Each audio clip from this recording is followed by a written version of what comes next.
అందరికీ నమస్కారం. 75వ రాజ్యాంగ పరిరక్షణ కాన్స్టిట్యూషనల్ డే శుభాకాంక్షలు మీ అందరికీ. భారతదేశం ఒక గొప్పతనాన్ని తెలియజేయాలంటే అది భారత రాజ్యాంగం గురించి చెప్పాల్సిన అవసరం ఉంది. అంటే ఈ ప్రపంచంలో చాలా దేశాలకి స్వతంత్రం వచ్చింది, అయినా కానీ కొన్ని దేశాలు చూసుకోండి, పాకిస్తాన్ కానీ మన పక్కనున్న ఆసియాలోని చాలా కంట్రీలు విచ్ఛిన్నం అయిపోయినాయి.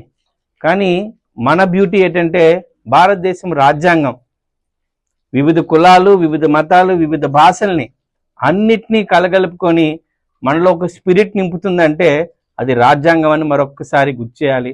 అయితే భారతదేశం రాజ్యాంగ నిర్మాత, ప్రతి ఒక్క దేశంలో హీరో.